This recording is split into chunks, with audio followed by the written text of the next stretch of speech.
who do you think will benefit the most from our conversation today? I think people who are perhaps starting out on their entrepreneurial journey, it's a very lonely place to be in. Welcome to Low to Grow, the podcast transforming life's toughest moments into opportunity for growth.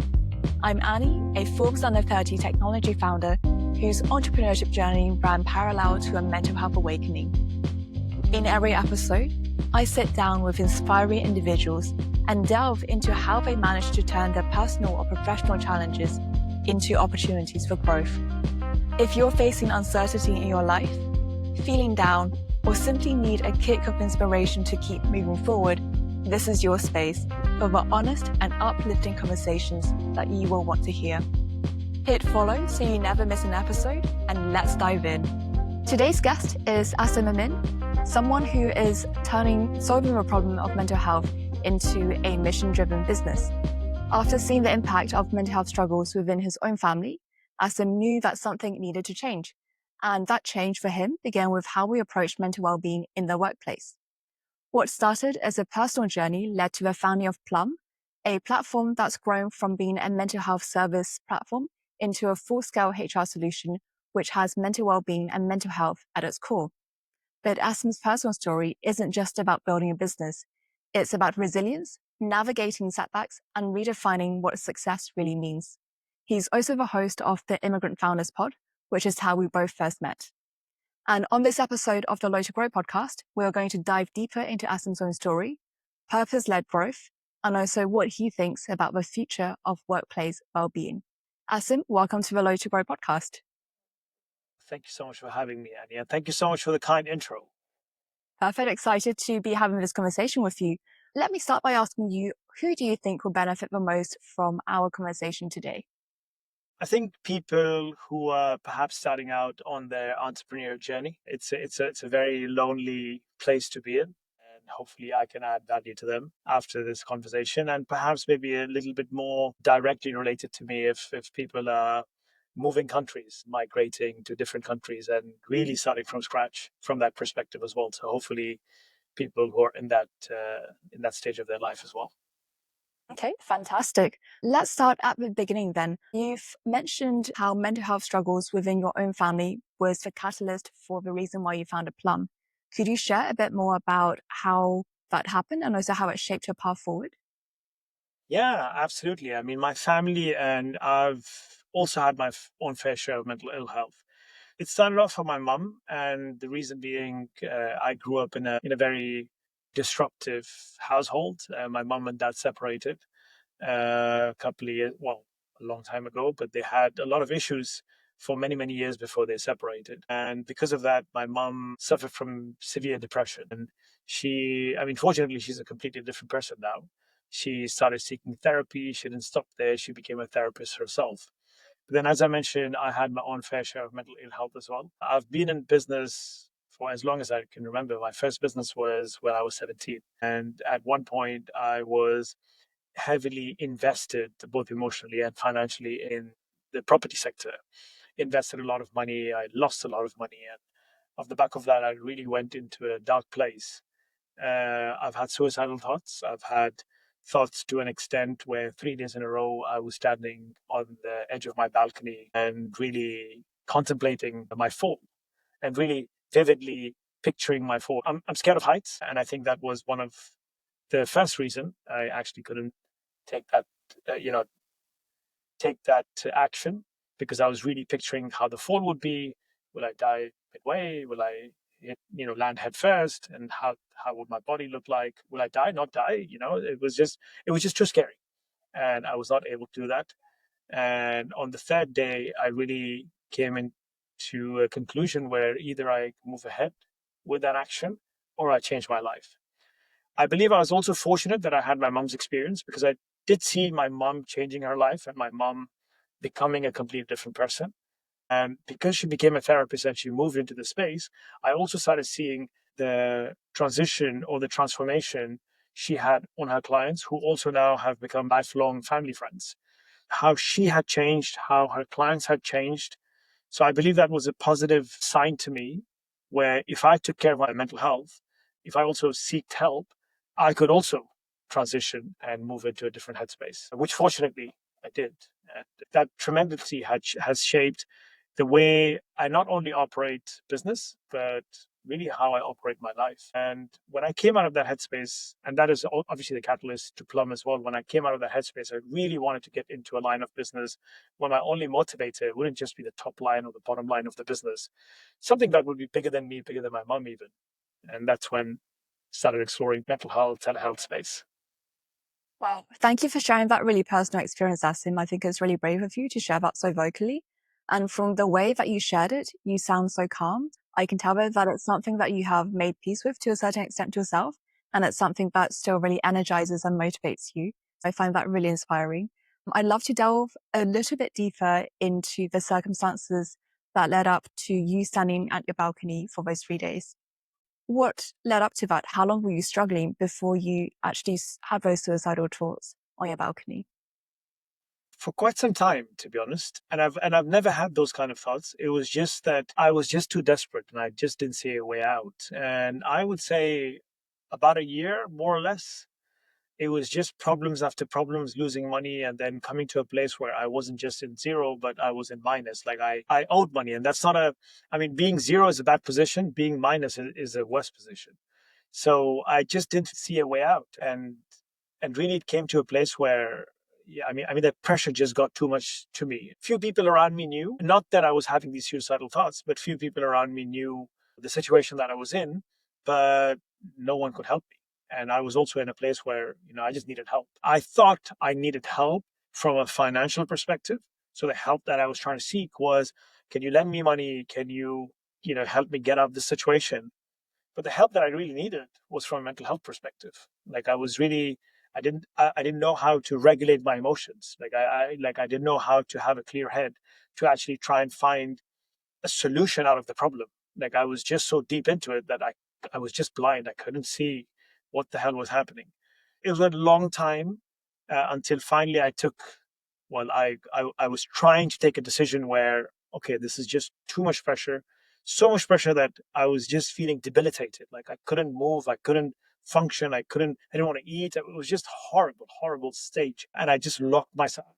I had a partner at that time, but I just isolated myself as well from any human being possible. I just wanted to just disappear. And that just felt the right thing to do at that point. That makes sense. I'm also quite curious because you mentioned that you've, had your own businesses since you were 17. The business that's related to property that led you to this really dark state, which number was that in your history of businesses that you have been involved with? Good question. I actually need to think about it now, but I think it was number five. Number five, business number five. But it was the longest business stint that I've had. I was in the property sector for about 12 years. Every business I've been in has been, I think the maximum after that was about 4.5, 5 years. But this was the longest because I was in Dubai at that point in time.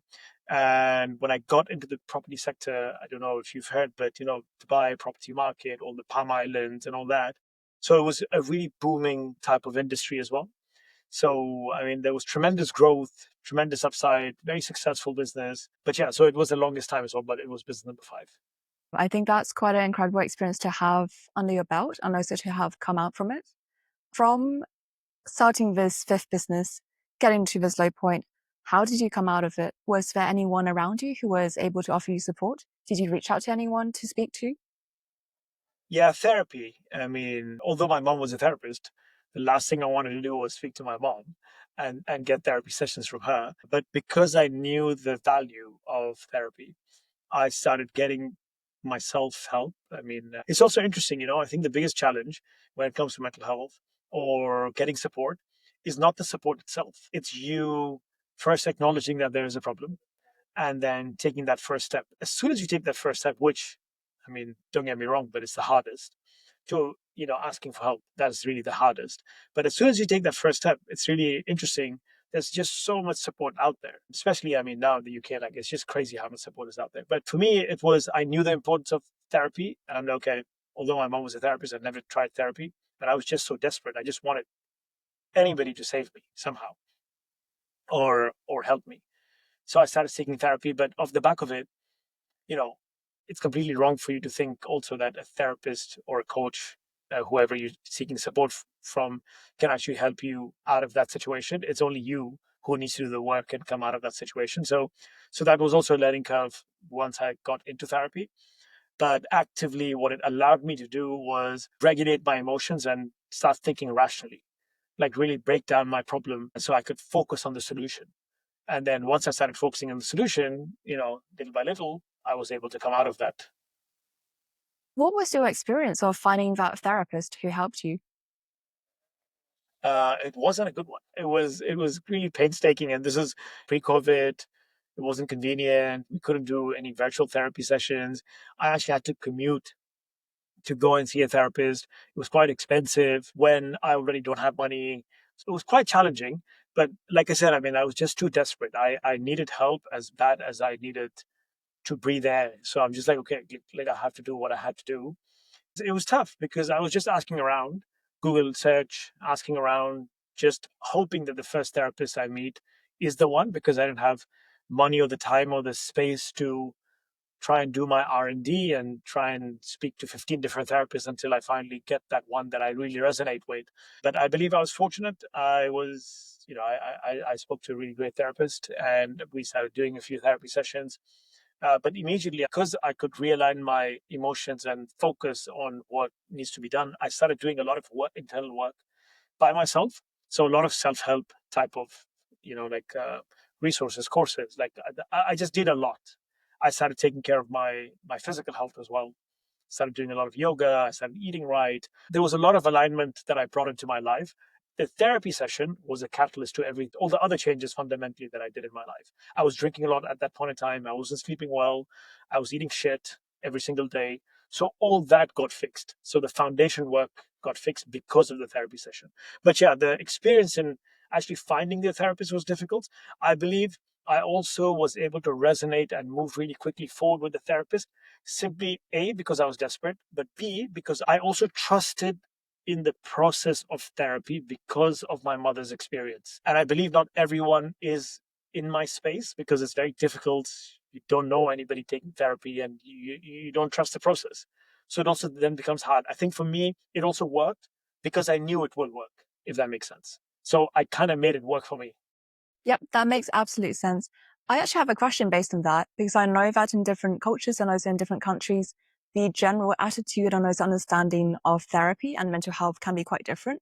For you at that time, what was the social awareness of mental health in Dubai? Wow, it was almost nothing. It was almost nil. And on top of that, so there's no social awareness. But on top of that, if you were to talk about therapy or mental health, whatever, it was also shunned upon. It's also bad. And on top of that, me being a male, so me being a guy is like, what the hell is wrong with you? Like you're a man, like, boys don't cry and, you have to man up, like be a man. I mean, I'm ethnically Indian. So coming from an Indian culture and being in the Middle East, it's just like taboo on top of taboo. Like it was bad. In fact, it was so bad that all my life, my friends and my peers never knew that my mom was a therapist. I was actually very ashamed that my mom was a therapist. I would never tell any of my friends that my mom is a therapist because, like, shit, like, I don't want people to know that we do therapy sessions. Like, what the hell is that? It was extremely difficult. Like I said, I mean, I believe I was too fortunate that only because my mother was a therapist and she's my mother, like you trust your mother 100%, only because of that did I say, okay, I know it's going to work and I'm going to move forward with it. And if it wasn't the case, I mean, I know a lot of people, even now in the Middle East, and who are ethnic background or Arabic background, they would never, even today, they would never go into a therapy session. It's impossible. So, yeah, it's a completely different world. Yeah. Things are changing though. Slight caveat. I think the world after COVID is changing. But I mean, that's even in the Western world. There is still stigma, as we all know. There is still taboo around the mental health subject, although we've come a long way. But yeah, things definitely are changing. But at that time, because this was a while ago, this is 2016. At that time, wow, it was night and day.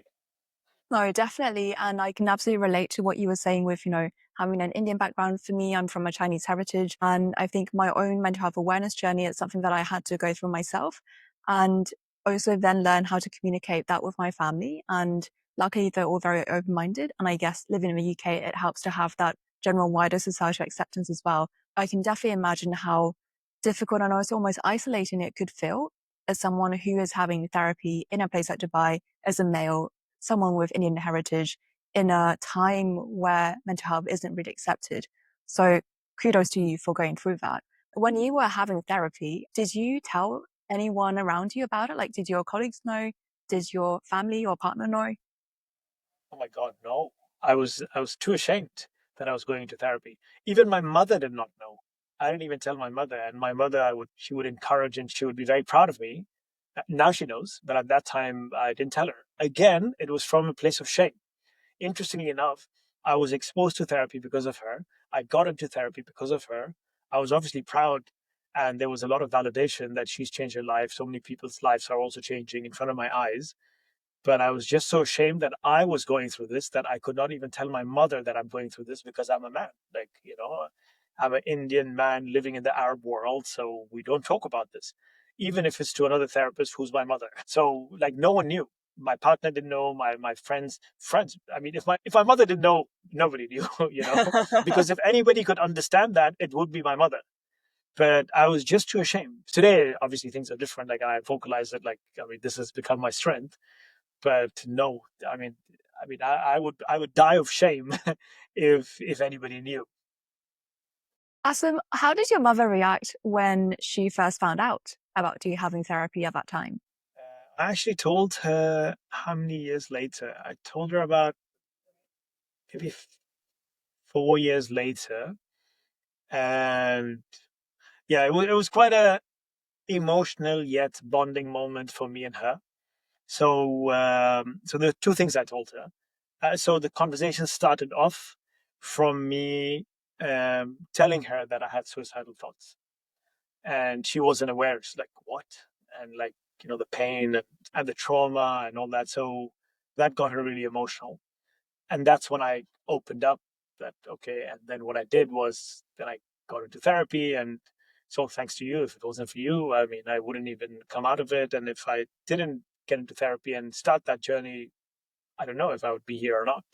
It was a quite emotional moment for the both of us, but I believe that it was also very beautiful and it helped us bond from, I don't know, many different perspectives. No, for sure. It sounds like a moment of deep connection between you two. And also, I guess, trust that was built up by you sharing that experience with her. 100%. Yep. 100%. Yeah. hmm What then took you from someone who is in therapy but not talking about it to creating a company that basically connects people with therapists? Really good question. So when I came out of that headspace, I started thinking to people around me, and most of them were men, my peers, my colleagues, my friends, people who are really, really close to me, and we share everything. And whenever you talk about your day to day, some of them had kids, some of them families, some of them singles, people were from different stages in life. And every time we spoke about just life and work pressure and business or just day to day, everyone had an underlining, oh yeah, there's so much stress, there's so much anxiety. We just normalize stress and anxiety, as if it's a part of day to day life, which for the most part it is. I was just trying to reflect if the days I was having, those 3 days specifically, when I was having those suicidal thoughts, whenever people, and if people ask me how I was feeling, I would never tell anybody I'm having a suicidal thought and tonight I'm going to be standing in my balcony contemplating my fall, contemplating suicide. So I'm like, oh shit, like what if I'm speaking to these people and these people are also going through suicidal thoughts? But obviously, when you speak to someone, nobody's going to vocalize that. If you look at the suicide rates, every single year, they're just increasing. And most of them are men. Because again, coming back to the stigma and the taboo, and especially when it comes to men, boys don't cry, you have to man up, and so on. But the reality is, more and more people are taking their lives every single year. And that is only increasing every single year. COVID obviously was a big change, changed humanity, but COVID is not going to take as many lives as suicide does every single year. Like it's crazy. That was a pandemic, but we are sitting a mental health epidemic. I just felt that it was my duty to do something about it because I was so close to the pain. I felt the pain. I lived that pain. And I just felt because I had that family experience And because my mom was a therapist, and because I saw that for 20 years play in front of me, I was able to do something about it. If I hadn't, maybe I would be one of the stats. Maybe I would just add up to the stats.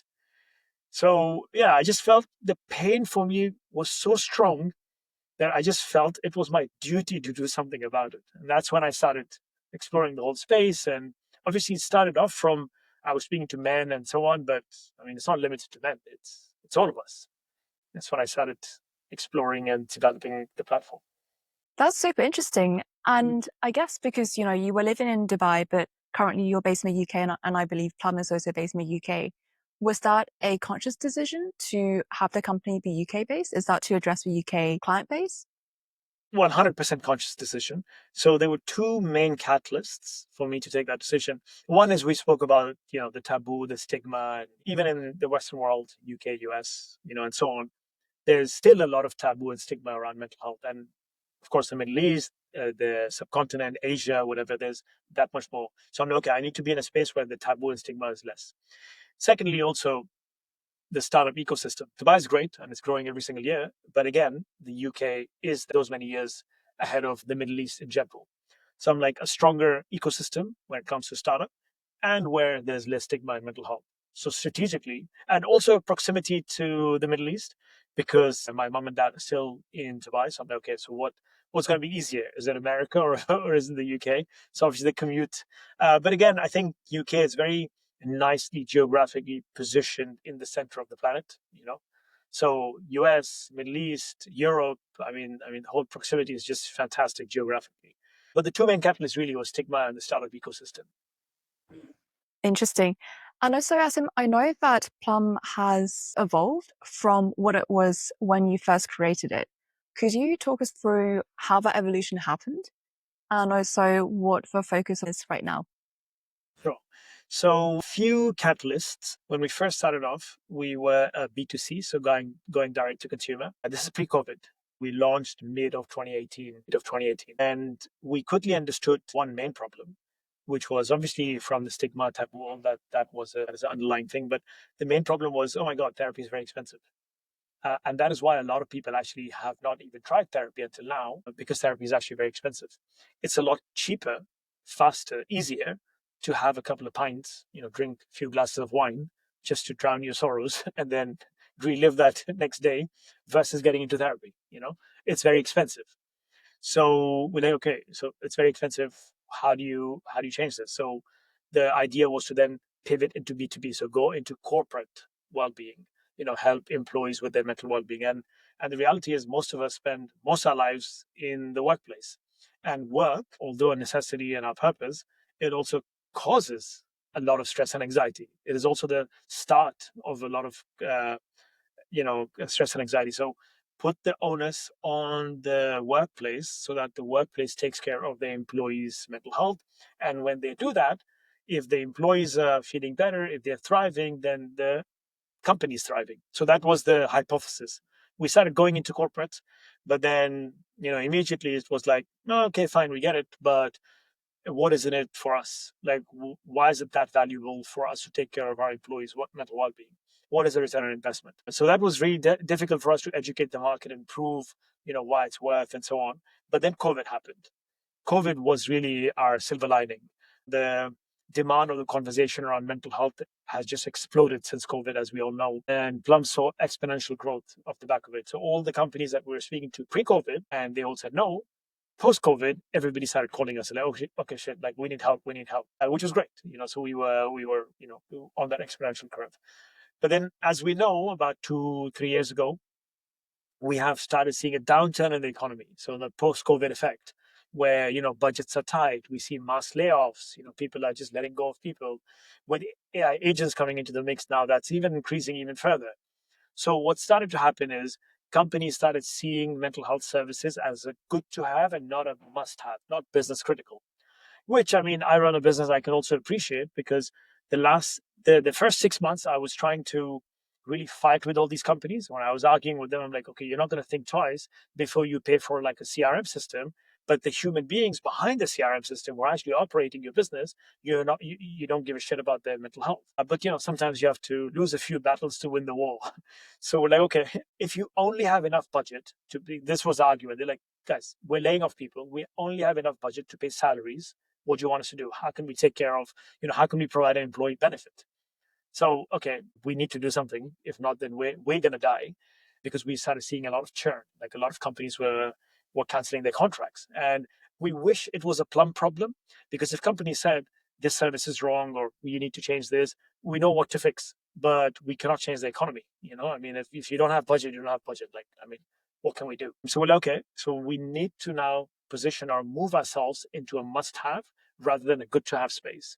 So we started interviewing our clients or our buyers, which is the HR. So the hypothesis was, what other pain points can we solve for you so that we don't come out of business as well? And so the three main points we saw was, one, they were using a lot of platforms. Like, companies use anywhere between 4 to 7 platforms: ATS, LMS, payroll, whatever, different functions that they use, which means there's a lot more cost because you're paying for multiple different platforms, which also means there's a lot more admin because now you have to juggle between different platforms. And finally, because you're using so many different platforms, your data is fragmented. It's all over the place. So, okay, how can we solve this problem for them? So what we did is we've built an all-in-one HRIS solution. We were also fortunate that over 2 years ago, OpenAI ChatGPT has changed all our lives, as we know. So the way we develop products today has completely transformed. So we're able to build AI or embed AI in everything that we build. And we've been able to build essentially a better mousetrap. And off the back of it, we also believe that fundamentally, access to therapy, good quality therapy, should be a basic human right. And when it comes to therapy or your employees' well-being, budget should not be a conversation. So what we've done essentially is we've created this all-in-one platform, and we've subsidized mental health. So you don't have to think about budget, because that was the problem. Your budget was the problem. Now you don't have to think about budget because we've subsidized mental health within the HRS platform. The pivot has been from a place of necessity. We've seen changes in the market, and we've adapted to the change and gone with the flow. For me, as a founder who's working in hardware where timelines are quite a bit slower than for you, I found it really interesting because for me, as someone who's listening to you recount your company story, Plumm was there before the explosion, which was brought on by COVID. It rode the wave when it came, which was all of the mental health conversation during and also after COVID. And then because of economic downturn, there's other factors that's come into play, and actually Plumm's now going up the stack in a way to offer something on top of the core mental health services that I was offering. So that's super interesting. I've been seeing a lot of kind of companies or maybe articles about people building AI chatbots to either supplement or replace human therapists. And I was quite curious to hear what your take on that is.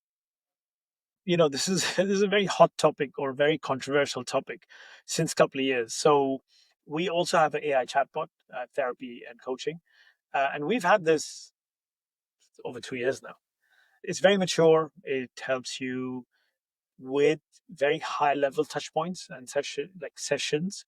But the main premise is to triage you into a one-to-one therapy session. So really understand where you're at. It's like an emergency, just to check, right now, if you need help and support, what do you do? You can't book a therapy session. Even if it's the fastest, it's going to take you like a day, 2 days to actually speak to a therapist. So what happens right now or in between? So we fix that problem, and then it triages you into a one-to-one therapy session because it just understood you a little bit better. But also from a supervision aspect. So we also have human beings behind the scene. If we sense that you're going to do self-harm or you're going to cause harm to someone else, then there's trigger points, red flags. Human beings are also coming into the mix. But it's also interesting, what I've seen or what we've seen collectively is that the human behavior or the people's behavior, a lot of men actually use the chatbot more than women, which is quite interesting. Also because there's a lot of stigma, taboo, whatever, even though we know, we should know that when you're speaking to a therapist, everything is confidential, there's no judgment, but men are still, I'm going to speak to a human being. I'm guessing it's also because most of the therapists are perhaps women. Maybe they also don't want to now share this or become vulnerable in front of a woman. That could be an element as well. So it's quite interesting how most men are interacting or engaging with the AI chatbot or AI therapist. And off the back of it, a lot of men who've never gone into any therapy session are now starting to use or do therapy sessions because they first came in through the chatbot. So it's interesting from a human behavior perspective how things are changing. And finally, the reality is we're more than 8 billion people on this planet. Most of us have stress and anxiety. Call it social media or this new world that we're in, high pace, everything that is going on around us. The stress and anxiety levels are not reducing, they're only increasing. It's humanly impossible for us to have enough therapists, human therapists on this planet to help all the people. It's just not possible. We just don't. So, demand and supply correlation in my head today, it does not match and it's never going to match. How can you have enough human being therapists to take care of all the human beings on this planet? It's just not possible. It's not even 1% if you look at the ratio. You have to use or you have to get help from technology to cater to the high demand. Like something has to change. That makes sense. And also, I'm just quite curious from the users of the chatbots or the therapy services, do you know what are some of the more common problems that employees would want to speak to a therapist about? Interestingly, a lot of it is workplace related stress, which, as we can Okay. all appreciate, because a lot of stress is workplace related. Financial well being is a big one as well. I mean, the cost of living crisis, people are not getting promoted, people are trying to make ends meet. So, financial well being is a big one. I think financial well being also comes from a place where a schooling system that's a different tangent altogether, but does not really teach us to be financially stable. Like that's not a subject that is being taught in school. So people go into debt, and there's a lot of aspects. So workplace stress related, financial well being, and the last, the top three, I would say the last one is relationships. And again, I think it comes from a place where it's not just relationships like husband and wife, boyfriend girlfriend kind of partners, but just relationships in general, mother and son, siblings. So relationship is also like a big one that we see. And Asim, for you looking forward, how do you think that AI tools or AI agents could be used to help improve or enhance therapy services? Wow. Many ways. I think we're in a good place already where, the agents and, the AI is kind of there on a very high level to help you. Obviously, it can never replace a human being from a human connection standpoint. But it's also interesting. I mean, the new generation, which is now, I don't know if they call not to Gen Alpha, there's Gen Alpha, there's something else after that as well. I'm losing track now.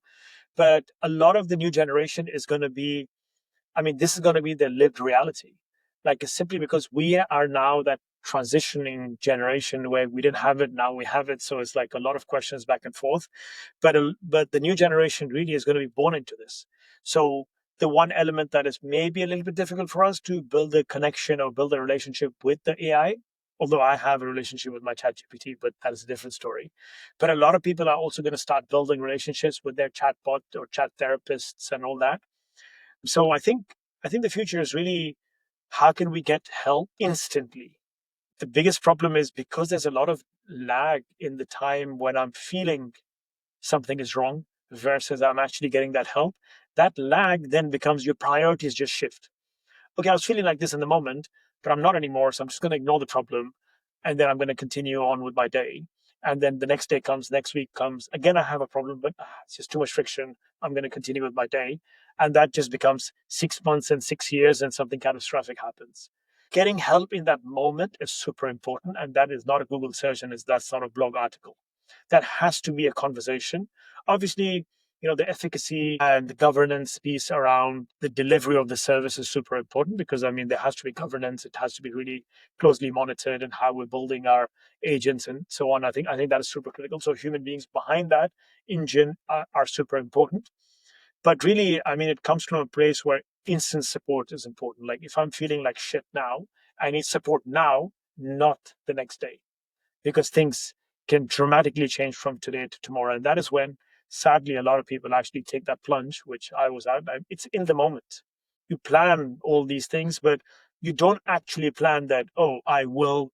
We started this conversation with suicide, but at least I don't think, at least this was not my case, that you plan, okay, now in the next 3 days at 3 p.m., I'm going to take my life. That is never the case. It's in the moment. It's just something that, oh my God, I just can't take it anymore. Boom, this is what's going to happen, I think AI agents or AI in general is going to help us from that perspective where we get support in that instance. And I think that is super critical. Very interesting. For you, what role do you see yourself or Plumm playing in that future? I think two things. One is normalizing the conversation around mental health. And that is why we're having this podcast. I'm sharing everything that I can. But I'm just the one person. So it's like a blip in this entire world. What Plumm does is so important to me because we're in the workplace. So normalizing the conversation in the workplace is super important. A lot of stigma and taboo also comes from the workplace. Like, I mean, if my manager knows that I am seeking therapy or I have high levels of anxiety, maybe I won't get promoted, I might even get fired. So normalizing the conversation in the workplace is super important because that is a major part of our life. That is also the source of our livelihood. If that is in check, then it can have a positive ripple effect in our personal lives. So I think that is really important. So I believe me continuously vocalizing internally this within our team. Obviously, we have, we're in the mental health space, so it's a different ethos that we have within the culture of Plumm, but also how Plumm normalizing the situation in the workplace. That is one. The second thing, also subsidizing mental health is super important. When you buy Plumm, you get mental health default. And that is the narrative that we have, that mental health should be a default in every workplace. So I feel that is where our agenda is going towards. It should be a default in every workplace. I'm really excited to see what you and Plumm get up to in the future. Thank you. Let me ask you our podcast staple, which is, what is one thing that you believe will allow more people to have better mental health? More conversations like this, Annie. I think it's very important for us to continuously share. We all have at certain point of time in our lives had our own fair share of mental ill health.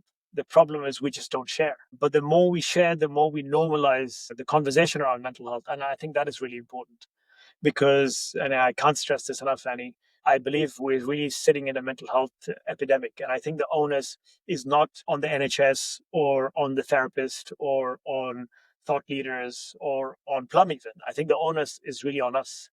If we want the world to change, we need to change ourselves first. I think that is super important. And, I would just encourage everyone to share because the reality is the more you share, the more you normalize, yes, but the more you share, the more personable you also become.